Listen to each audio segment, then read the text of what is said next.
आज मैं तुम्हें कोई ज्ञान नहीं देने आया हूं, क्योंकि ज्ञान बाहर से आता है और बाहर ही रह जाता है। आज मैं तुम्हें उस दरवाजे तक ले जाने आया हूं जहां से तुम अपने भीतर उतर सको। और याद रखना, भीड़ तुम्हें आवाज देती है, शोर तुम्हें खींचता है, दुनिया तुम्हें उलझाती है, लेकिन तुम्हारी आत्मा तुम्हें बुलाती है, बहुत धीमे स्वर में, इतना धीमा कि उसे सुनने के लिए तुम्हें मौन होना पड़ेगा, अकेले होना पड़ेगा। और ये अकेलापन कोई सजा नहीं है, ये तुम्हारे भीतर छिपे चमत्कार का पहला कदम है। तुमने बहुत भीड़ देखी है, बहुत रिश्ते निभाए हैं, बहुत लोगों को खुश किया है, लेकिन एक आदमी है जिसे तुमने कभी खुश नहीं किया, तुम खुद। तुम्हारे भीतर एक बच्चा रो रहा है, एक साधक जागना चाहता है, एक चेतना बाहर निकलना चाहती है, मगर तुम हर दिन उसे दबा देते हो, क्योंकि तुम्हें डर लगता है कि अगर तुम अकेले रह गए तो तुम टूट जाओगे। नहीं, तुम टूटोगे नहीं, तुम पहली बार बनोगे। और आज अगर तुम सच में ये वीडियो आखिर तक देखोगे तो तुम सिर्फ बातें नहीं सुनोगे, तुम खुद को महसूस करोगे।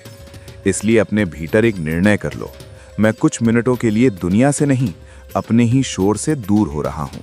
और अगर इस यात्रा में तुम्हारे भीतर कुछ भी हिले तो अपने विचार में सिर्फ एक शब्द लिखना, मौन। अब सुनो, तुम जिस मौन को खालीपन समझते हो वो खालीपन नहीं है, वो तुम्हारी असली दुनिया है। भीड़ में तुम हमेशा किसी की भूमिका निभाते हो, किसी के बेटे की, किसी के दोस्त की, किसी के पति की, किसी के पिता की, किसी के कर्मचारी की। और भूमिका निभाते निभाते तुम भूल जाते हो कि तुम हो कौन। तुम्हारा चेहरा कहीं है, लेकिन तुम्हारा मूल चेहरा कहीं खो गया। मौन उस खोए हुए चेहरे को वापस लाने की प्रक्रिया है। मौन तुम्हें तुम्हारे भीतर की मिट्टी से मिलाता है। और अकेलापन तो वो दर्पण है जिसमें तुम पहली बार बिना सजावट के दिखाई देते हो। तुम्हें डर किस बात का है? डर इस बात का है कि अगर तुम अकेले बैठे तो तुम्हारे सामने तुम्हारी ही सच्चाई आ जाएगी। तुम्हारी थकान, तुम्हारी उदासी, तुम्हारी असफलताएं, तुम्हारे पछतावे, तुम्हारा गुस्सा, तुम्हारा दबा हुआ प्रेम, सब बाहर आने लगेगा। इसलिए तुम टीवी चलाते हो, मोबाइल खोलते हो, किसी से बात करते हो, कहीं भी शोर खोज लेते हो, क्योंकि शोर तुम्हें बचाता है तुमसे। लेकिन जो आदमी खुद से बचता है वो दुनिया से कभी जीत नहीं सकता। वो बस भीड़ का हिस्सा बनकर जीता है और एक दिन मर जाता है बिना जिए। मैं तुमसे कहता हूँ, मौन रहो, अकेले रहो और देखो तुम्हारे भीतर क्या चमत्कार होता है। पहला चमत्कार ये होगा कि तुम्हारा मन विरोध करेगा। वो कहेगा ये व्यर्थ है, ये समय की बर्बादी है, कुछ करो, कुछ हासिल करो, कहीं जाओ, किसी से मिलो। मन हमेशा तुम्हें बाहर की ओर भागने को कहेगा, क्योंकि मन का अस्तित्व ही भागने में है। मन ठहर नहीं सकता, मन रुकते ही डरता है, क्योंकि रुकते ही तुम साक्षी बन जाते हो और मन को साक्षी पसंद नहीं। मन चाहता है तुम अंधे रहो। अकेले बैठना ये कोई साधारण क्रिया नहीं है, ये क्रांति है, क्योंकि तुम पहली बार मन के आदेश नहीं मान रहे। तुम पहली बार कह रहे हो, नहीं, आज मैं भागूंगा नहीं, आज मैं देखूंगा, बस इतना ही करो। देखो तुम्हारे भीतर विचार आएंगे, बहुत आएंगे। जैसे कोई पुराना मकान साफ करते हैं और धूल उड़ती है, वैसे ही ध्यान में भी होता है। मौन बैठते ही मन की धूल उड़ती है। तुम घबराओ मत, ये अच्छा संकेत है, इसका मतलब तुम भीतर उतर रहे हो। फिर दूसरा चमत्कार होगा, तुम्हारे विचार कम होने लगेंगे, उनके बीच छोटे छोटे अंतराल आने लगेंगे। उन अंतरालों में पहली बार तुम्हें कुछ स्वाद मिलेगा, एक अनहा स्वाद, जैसे किसी ने तुम्हारे भीतर फूल रख दिया हो और उसकी खुशबू अचानक आ गई हो। उस क्षण तुम समझोगे कि शांति बाहर नहीं है, शांति तुम्हारे भीतर है, बस तुम्हारा शोर उसे ढक रहा था। तुम पूछोगे अकेलापन क्यों? क्योंकि जब तुम किसी के साथ होते हो तो तुम अभिनय करने लगते हो, तुम अपने चेहरे बदलने लगते हो, तुम अपने शब्दों को सजाने लगते हो, तुम अपने दुख को छिपाते हो, तुम अपने आंसू रोक लेते हो, तुम अपने भीतर की सच्चाई को सभ्यता का नाम देकर दबा देते हो। अकेला आदमी ईमानदार होता है। अकेलापन तुम्हें नग्न करता है, और जो नग्न हो जाता है वही मुक्त होता है। अब सुनो एक बहुत गहरी बात, तुम अकेले नहीं हो, तुम सिर्फ भीड़ से अलग हो, और भीड़ से अलग होना ही सबसे बड़ी शुरुआत है। जब तुम अकेले होते हो तब तुम्हारे भीतर का असली संगीत बजना शुरू होता है। भीड़ में तुम दूसरों की धुन पर नाचते हो, अकेले में तुम्हारा अपना स्वर जन्म लेता है, और धीरे धीरे तुम्हें दिखने लगेगा कि तुम्हारे अंदर एक जगह है जो किसी भी परिस्थिति से प्रभावित नहीं होती। दुख आए वो जगह दुखी नहीं होती, खुशी आए वो जगह उछलती नहीं, अपमान आए वो जगह टूटती नहीं, प्रशंसा आए वो जगह फूलती नहीं। वही तुम्हारा केंद्र है। संसार में सब कुछ बदलता है, रिश्ते बदलते हैं, शरीर बदलता है, उम्र बदलती है, मन बदलता है, विचार बदलते हैं, मूड बदलते हैं, लेकिन तुम्हारा केंद्र नहीं बदलता। और यही चमत्कार है, केंद्र का अनुभव। तुम वर्षों से बाहर खोज रहे हो, सफलता में, पैसे में, प्रेम में, किसी की नजरों में, सम्मान में, और तुम्हें मिलता क्या है? थोड़ी देर का सुख, फिर वही खालीपन। क्यों? क्योंकि तुम गलत दिशा में खोज रहे हो। तुम उस जगह भराव डालने की कोशिश कर रहे हो जो भरने के लिए बनी ही नहीं। तुम्हारे भीतर का खालीपन खालीपन नहीं है, वो तो आकाश है, वो तो अनंत है। उसे कोई चीज भर नहीं सकती, उसे बस पहचाना जा सकता है, और पहचान मौन से होती है। अब मैं तुम्हें एक छोटा सा प्रयोग दे रहा हूं। इसी क्षण के लिए अपनी आंखें खुली रखें या बंद, ये तुम पर है। बस 5 सेकंड के लिए कुछ मत करो, न लड़ो, न बदलो, न दबाओ। बस देखो कि विचार आ रहे हैं, और जैसे ही तुम देखोगे तुम अलग हो जाओगे। विचार बादल हैं, तुम आकाश हो। ये पहचान आते ही तीसरा चमत्कार होगा। तुम्हारा जीवन हल्का होने लगेगा, क्योंकि अब तुम अपने मन के गुलाम नहीं रहे। अब तुम्हें हर बात का जवाब नहीं देना, हर बात का बदला नहीं लेना, हर बात को साबित नहीं करना, हर बात में जीतना नहीं। अब तुम हो सकते हो। लोग तुम्हें समझेंगे नहीं, क्योंकि भीड़ हमेशा जागे हुए आदमी से डरती है। जागा हुआ आदमी बिकता नहीं, जागा हुआ आदमी झुकता नहीं, जागा हुआ आदमी किसी के नियंत्रण में नहीं आता।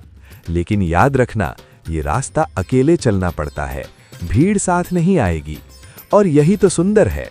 तुम जब मौन में बैठोगे, अकेले में उतरोगे, तो पहले तुम टूटोगे, मगर वो टूटना दर्द नहीं देगा।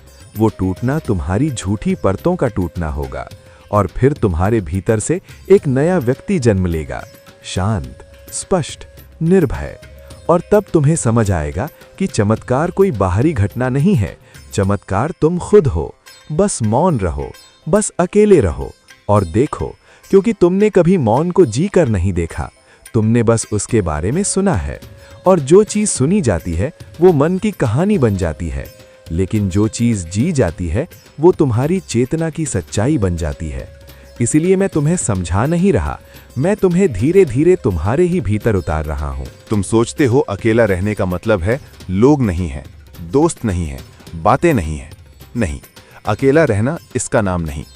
अकेला रहना तो ये है कि तुम अपने साथ मौजूद हो, तुम अपने भीतर घर लौट आए हो, तुम अपने आप से भागना बंद कर चुके हो।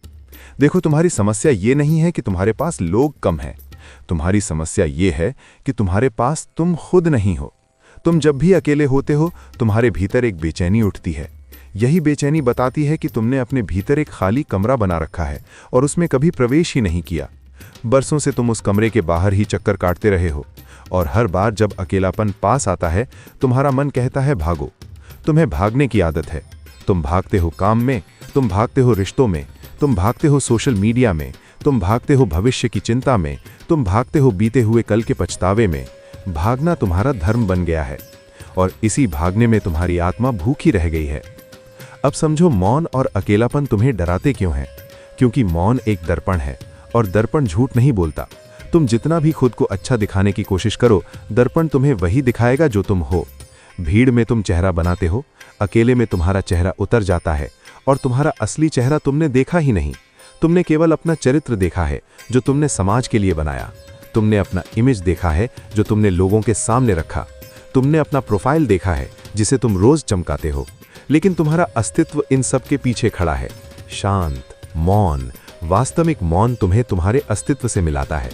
अब सुनो, जब तुम अकेले बैठते हो तो पहला संघर्ष विचारों से नहीं होता, पहला संघर्ष होता है असहजता से।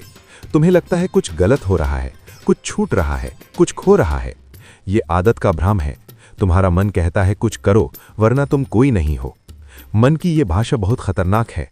मन तुम्हें कर्म से नहीं, पागलपन से जोड़ता है। कर्म अच्छा है, लेकिन कर्म में खो जाना बुरा है। तुम काम करो, लेकिन इतने भी मत खो जाओ कि तुम्हारा होना ही मिट जाए। यही कारण है कि दुनिया में इतने लोग सफल होकर भी दुखी हैं। उनके पास सब कुछ है, लेकिन उनके पास शांति नहीं। और शांति केवल मौन में मिलती है। अब मैं तुम्हें एक गहरा सत्य बताता हूं। तुम्हारे भीतर 2 परतें हैं। एक परत वो है जो बोलती है, जो सोचती है, जो तर्क करती है, जो योजना बनाती है, जो लड़ती है, जो दूसरों से तुलना करती है, जो डरती है, जो चाहती है कि दुनिया उसे मान्यता दे। ये तुम्हारा मन है। और दूसरी परत वो जो बस देखती है। वो कुछ नहीं कहती, वो कुछ नहीं मांगती, वो किसी से प्रतिस्पर्धा नहीं करती, वो चुपचाप जागती रहती है। वो तुम्हारे भीतर दीपक की तरह जलती रहती है। ये तुम्हारा साक्षी है। मौन का मतलब है साक्षी को मजबूत करना। जब साक्षी मजबूत होता है तो विचार आते हैं, लेकिन वे तुम्हें हिलाते नहीं। जैसे सड़क पर लोग गुजरते हैं, लेकिन तुम अपनी खिड़की से सिर्फ देख रहे हो, तुम उनके साथ नहीं जा रहे। यही पहली स्वतंत्रता है। और याद रखना, मौन कोई दबाव नहीं है, मौन कोई जबरदस्ती नहीं है, मौन कोई युद्ध नहीं है। मौन सिर्फ जागरूकता है। तुम विचारों को रोकने मत बैठो, नहीं तो तुम हार जाओगे। तुम बस उन्हें देखो। देखने भर से विचार कमजोर पड़ने लगते हैं, क्योंकि विचारों की ताकत तुम्हारी ऊर्जा से है। तुम जितना उन्हें पकड़ते हो उतनी ऊर्जा देते हो। तुम जितना उनसे लड़ते हो उतनी ऊर्जा देते हो। तुम जितना उनसे डरते हो उतनी ऊर्जा देते हो। देखना ऊर्जा काट देता है, देखना बंधन तोड़ देता है। अब अकेलेपन का दूसरा रहस्य सुनो। अकेले होने का मतलब उदास होना नहीं है। अकेले होने का मतलब है पूरा होना। उदासी तब आती है जब तुम किसी को खो देते हो और तुम्हारा मन कहता है मैं अधूरा हो गया। लेकिन अकेलापन तब आता है जब तुम स्वयं के साथ इतना गहरा जुड़ जाते हो कि कोई कमी ही नहीं बचती। इसलिए जो आदमी अकेले रहना सीख लेता है वो प्रेम में भी सुंदर हो जाता है, क्योंकि अब उसका प्रेम जरूरत नहीं होता, उसका प्रेम बहाव होता है। वो किसी से भीख नहीं मांगता, मुझे पूरा कर दो। वो कहता है मैं पूरा हूँ, आओ मेरे साथ नाचो। ये सबसे पवित्र प्रेम है। मगर जो आदमी अकेले रहना नहीं जानता, वो प्रेम को भी व्यापार बना देता है। वो प्रेम से सुरक्षा मांगता है, वो प्रेम से मालिकाना हक चाहता है, वो प्रेम से नियंत्रण चाहता है, और फिर वही प्रेम कारागार बन जाता है। इसलिए मैं कहता हूँ अकेले रहना सीखो, ताकि तुम प्रेम में भी स्वतंत्र रह सको। अब तीसरा चमत्कार समझो। जब तुम मौन में गहरे उतरते हो तो धीरे धीरे तुम्हें अपने भीतर शुद्ध सुनने की क्षमता आती है। तुम दूसरों को पहली बार सच में सुन पाओगे। तुम शब्द नहीं, भावना सुनोगे। तुम वाक्य नहीं, पीड़ा समझोगे। तुम चेहरे नहीं, भीतर का सत्य पहचानोगे। आज तुम किसी की बात सुनते हो तो भी तुम्हारा मन भीतर भीतर जवाब बनाता रहता है। तुम सुनते नहीं, तुम सिर्फ इंतजार करते हो कि कब सामने वाला रुके और तुम बोलो।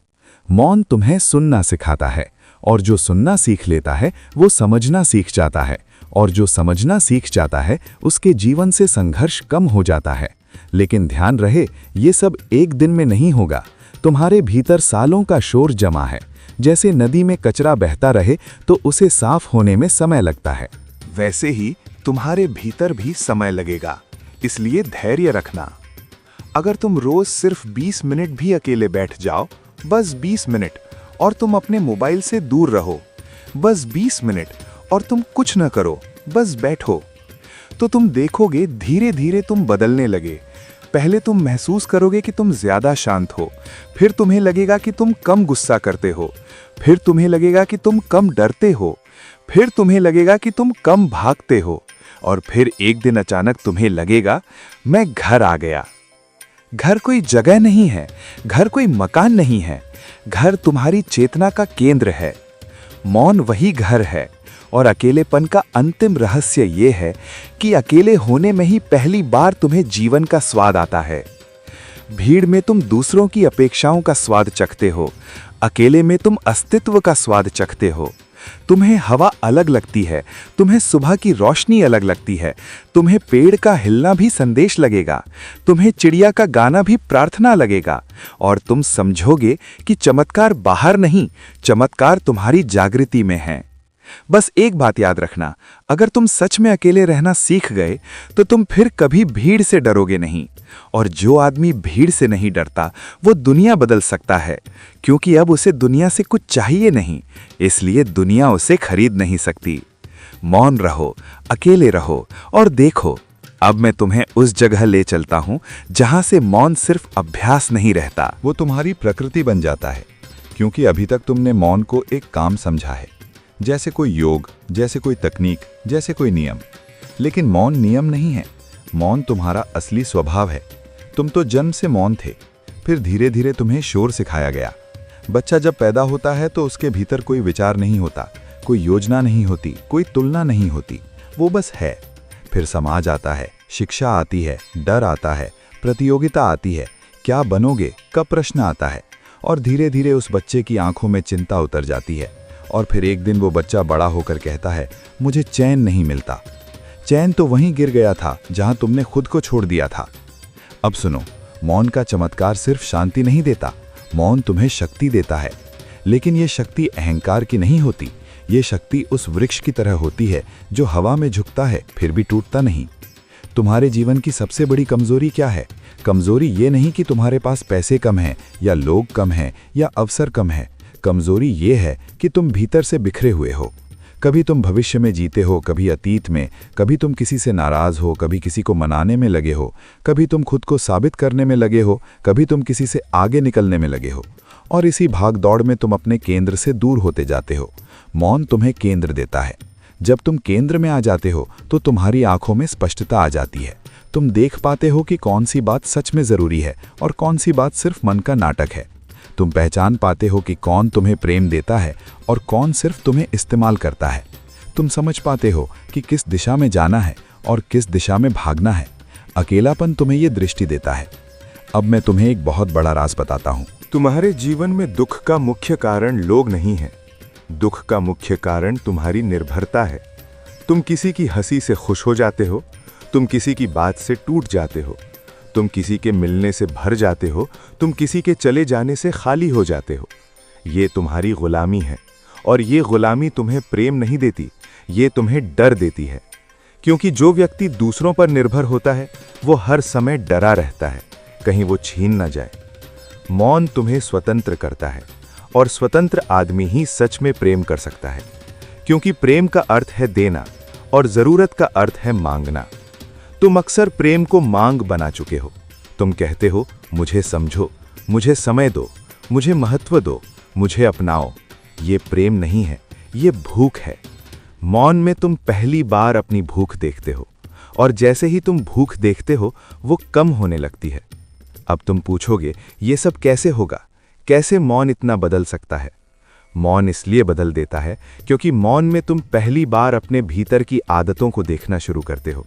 और याद रखना, आदतें तुम्हें नहीं चलाती जब तक तुम अंधे हो। आदतें तब तक ताकतवर हैं जब तक तुम उन्हें पहचानते नहीं। जैसे ही तुम जागते हो, आदतें कमजोर होने लगती हैं। एक आदमी जो रोज गुस्सा करता है वो सोचता है मेरा स्वभाव ऐसा है, लेकिन वो स्वभाव नहीं, वो आदत है, और आदत बदली जा सकती है। एक आदमी जो हमेशा डरता है वो सोचता है मेरी किस्मत ही ऐसी है, लेकिन वो किस्मत नहीं, वो मन की कहानी है, और कहानी बदली जा सकती है। एक आदमी जो हर समय दुखी रहता है वो सोचता है मेरे जीवन में कुछ कमी है, लेकिन कमी नहीं, तुलना है, और तुलना तो सिर्फ मन की बीमारी है। मौन में तुलना गिर जाती है क्योंकि मौन में कोई दूसरा बचता ही नहीं। अकेलेपन में तुम्हारे सामने तुम्हारा ही अस्तित्व होता है, और जब दूसरा नहीं तो तुलना कैसे? अब चौथा चमत्कार सुनो। जब तुम अकेले रहना सीखते हो तो तुम्हारे भीतर एक नई तरह की खुशी जन्म लेती है। ये खुशी कारणों पर निर्भर नहीं होती, ये खुशी मौसम की तरह होती है। अपने आप आती है, अपने आप फैल जाती है। तुमने दुनिया की खुशी देखी है, वो किसी कारण से आती है। पैसा आया तो खुशी, तारीफ मिली तो खुशी, सफलता मिली तो खुशी, कोई मिला तो खुशी। लेकिन ये खुशी बहुत कमजोर है, क्योंकि कारण बदलते ही खुशी टूट जाती है, और फिर आदमी कहता है अब कुछ अच्छा नहीं लगता। मौन की खुशी बिना कारण है, और जो खुशी बिना कारण हो उसे कोई छीन नहीं सकता। ये चमत्कार है। अब मैं तुम्हें थोड़ा और गहरे ले चलता हूं। तुम्हारे भीतर बहुत सारे दबे हुए भाव पड़े हैं। तुमने उन्हें दबाया है क्योंकि तुम मजबूत दिखना चाहते थे। तुम रोना चाहते थे, तुमने रोक लिया। तुम कहना चाहते थे, तुमने दबा दिया। तुम प्रेम देना चाहते थे, तुमने छिपा लिया। तुम गुस्सा निकालना चाहते थे, तुमने भीतर ही भीतर जला लिया। और अब यही दबा हुआ सब कुछ तुम्हारे भीतर जहर बन गया है। तुम बाहर से मुस्कुराते हो, भीतर से टूटे हुए हो। मौन तुम्हें सफाई देता है। अकेलापन तुम्हारे भीतर की सफाई का पानी है, और जब सफाई होती है तो शुरू में दर्द होता है, धूल उड़ती है, पुराने घाव खुलते हैं, आंसू आते हैं। लेकिन घबराना मत, ये दर्द इलाज है, बीमारी नहीं। जब तुम पहली बार मौन में बैठकर रोओगे तो समझना तुम ठीक हो रहे हो। जब तुम्हारे भीतर पुरानी पीड़ा बाहर आएगी तो समझना तुम मुक्त हो रहे हो, क्योंकि जो बाहर आ जाता है वो हमेशा के लिए चला जाता है। ये जीवन का नियम है। अब 5वां चमत्कार, मौन तुम्हें इतना संवेदनशील बना देता है कि तुम जीवन को पहली बार महसूस करने लगते हो। तुम खाना खाते हो तो स्वाद सच में महसूस होता है। तुम पानी पीते हो तो शीतलता सच में महसूस होती है। तुम किसी को देखते हो तो उसकी आंखों का दर्द दिखने लगता है। तुम आसमान देखते हो तो भीतर भी खुलने लगता है और फिर तुम्हारे भीतर धन्यवाद पैदा होता है, बिना किसी कारण के, बस धन्यवाद। ये धन्यवाद तुम्हें धार्मिक बना देता है। धर्म का अर्थ मंदिर नहीं, मस्जिद नहीं, चर्च नहीं। धर्म का अर्थ है कृतज्ञता, और जो कृतज्ञ हो जाता है वो फिर कभी शिकायत करने वाला नहीं रहता। वो समस्याओं में भी प्रकाश देख लेता है। अब सुनो, अकेलेपन की सबसे बड़ी सुंदरता ये है कि तुम अपने भीतर की आवाज़ सुनने लगते हो। ये आवाज़ तुम्हें सही दिशा देती है। ये आवाज़ तुम्हें गलत लोगों से दूर करती है। ये आवाज़ तुम्हें सही समय पर सही निर्णय देती है। लेकिन अभी तक तुम्हारे भीतर ये आवाज़ दब गई थी, क्योंकि बाहर का शोर बहुत था। तुम्हें लगता था तुम सोचकर निर्णय लेते हो, असल में तुम डर से निर्णय लेते थे। तुम्हें लगता था तुम समझदारी से चल रहे हो, असल में तुम दूसरों की नज़रों से चल रहे थे। मौन तुम्हें तुम्हारी नज़रें देता है, और जब तुम्हारी नज़रें जाग जाती हैं तो जीवन की दिशा बदल जाती है। और तब तुम्हें समझ आएगा, चमत्कार किसी बाहर की शक्ति से नहीं होता। चमत्कार होता है जब तुम अपनी शक्ति वापस ले लेते हो। जो शक्ति तुमने लोगों को दे दी थी, जो शक्ति तुमने परिस्थितियों को दे दी थी, जो शक्ति तुमने अतीत को दे दी थी, मौन में तुम वापस अपने मालिक बनते हो। और मालिक बनने का मतलब ये नहीं कि तुम दूसरों पर राज करोगे। मालिक बनने का मतलब ये है कि अब तुम्हारा मन तुम्हें नहीं चलाएगा। अब तुम अपने जीवन को होश से जियोगे, बस इतना ही। अब तुम समझ रहे हो, मौन कोई साधना नहीं, मौन तुम्हारी मुक्ति है। अकेलापन कोई सजा नहीं, अकेलापन तुम्हारी शक्ति है। और चमत्कार कोई घटना नहीं, चमत्कार तुम्हारी जागृति है। तुम रोज थोड़ी देर अकेले बैठो, लेकिन सिर्फ बैठो मत, जागो, देखो, महसूस करो, और फिर धीरे धीरे तुम बदल जाओगे। जब तुम मौन में थोड़ा टिकने लगोगे, तब तुम्हारे साथ एक अजीब बात घटेगी। तुम्हें लगेगा जैसे तुम्हारे भीतर कोई पुरानी नींद टूट रही है। ये नींद रात की नहीं है, ये जीवन की है। तुम अब तक जागते हुए भी सो रहे थे, चलते हुए भी सपने देख रहे थे, बोलते हुए भी बेहोश थे, क्योंकि तुम्हारा बोलना तुम्हारे होने से नहीं आता था। तुम्हारे बोलने का कारण सिर्फ आदत थी, सिर्फ प्रतिक्रिया थी। और मौन प्रतिक्रिया तोड़ता है। अब तक तुम दुनिया में ऐसे जी रहे थे जैसे कोई पानी में बहती लकड़ी, जहां धारा ले जाए वहीं चले जाना। कोई अपमान कर दे तो गुस्सा हो जाना, कोई तारीफ कर दे तो फूल जाना, कोई छोड़ दे तो टूट जाना, कोई मिल जाए तो पकड़े रहना। ये सब धारा है और तुम बहते रहे। मौन का पहला असर ये होता है कि धारा चलती रहती है, लेकिन तुम बहना बंद कर देते हो। तुम पहली बार किनारे खड़े होकर देखते हो, ये मेरे साथ क्या हो रहा है। ये देखना ही जागृति है। और जागृति आते ही तुम्हारे जीवन में सबसे बड़ा चमत्कार शुरू होता है। तुम्हारा अंतर्मन तुम्हारे हाथ में लौट आता है। अभी तक मन तुम्हें चलाता था, अब तुम मन को देख पाते हो। और जिस दिन तुम मन को देख लेते हो, उसी दिन मन तुम्हारा मालिक नहीं रह जाता। अब समझो, मन इतना ताकतवर क्यों है? क्योंकि मन एक पुरानी मशीन है जो सिर्फ यादों से चलता है। तुम्हें किसी ने चोट दी थी, मन ने उसे याद कर लिया। फिर हर बार वैसी स्थिति आते ही मन कहता है सावधान, दर्द होगा, और तुम फिर डर के कारण पीछे हट जाते हो। तुम्हें किसी ने अपमानित किया था, मन ने याद कर लिया। कभी तुमने महसूस किया है कि जीवन में सबसे बड़ा शोर बाहर नहीं, भीतर होता है? बाहर तो लोग बोलते हैं, हंसते हैं, ताने देते हैं, तुम्हारी असफलताओं पर उंगली उठाते हैं, लेकिन भीतर एक आवाज रोज मरती है। वो आवाज जो कहती है तू इससे ज्यादा हो सकता था। और यही वो जगह है जहां से ये यात्रा शुरू होती है। क्योंकि जो व्यक्ति बाहर से टूटता है वो रो सकता है, लेकिन जो भीतर से टूटता है वो चुप हो जाता है। और ये चुप्पी साधारण नहीं होती, ये चुप्पी जन्म लेने से पहले की होती है। आज जो तुम सुनने आए हो वो किसी को जवाब देने की कला नहीं है, ये किसी को नीचा दिखाने का तरीका भी नहीं है। ये उस आग की बात है जो तब जलती है जब कोई तुम्हें बार बार कम आंकता है और तुम मुस्कुराकर चुप रह जाते हो। अगर तुम यहाँ तक रुके हो तो इसका मतलब है कि तुम्हारे भीतर भी कुछ बदलना चाहता है। और याद रखना, जो सच में बदलने वाला होता है वो शुरुआत में बेचैन हो जाता है। अब सुनो, ध्यान से सुनो। लोग अक्सर कहते हैं खुद को इतना बदलो कि सब पछताएं, लेकिन वे नहीं जानते कि सच में बदलने वाला व्यक्ति किसी को पछताने के लिए नहीं बदलता। वो बदलता है क्योंकि अब वही पुराना रूप उसके लिए असहनीय हो जाता है। तुम्हें चोट किसने दी ये उतना महत्वपूर्ण नहीं है। महत्वपूर्ण ये है कि तुम अब भी उसी जगह खड़े हो या नहीं जहां तुम्हें चोट दी गई थी। जो व्यक्ति बार बार ये सोचता है कि उन्होंने मेरे साथ ऐसा क्यों किया, वो अतीत का गुलाम बन जाता है। लेकिन जो ये पूछता है कि अब मुझे क्या बनना है, वो भविष्य का निर्माता बनता है। याद रखना, दुनिया में सबसे गहरा बदला कोई बदला नहीं होता, सबसे गहरा उत्तर तुम्हारा रूपांतरण होता है। जब तुम बदलते हो तो तुम कुछ कहते नहीं, तुम बस होते हो, और वही होना उन सभी सवालों का उत्तर बन जाता है जो कभी तुमसे पूछे गए थे या तुम्हारे पीछे बोले गए थे। लोग तुम्हें समझते नहीं थे क्योंकि तुम भी खुद को नहीं समझते थे। लोग तुम्हें हल्के में लेते थे क्योंकि तुम खुद को गंभीरता से नहीं लेते थे। पर एक दिन ऐसा आता है जब व्यक्ति भीतर से थक जाता है साबित करते करते, समझाते समझाते, अपनी सफाई देते, और उसी थकान में एक बीज गिरता है। वो बीज है स्वीकार का। स्वीकार ये नहीं कि मैं गलत हूं,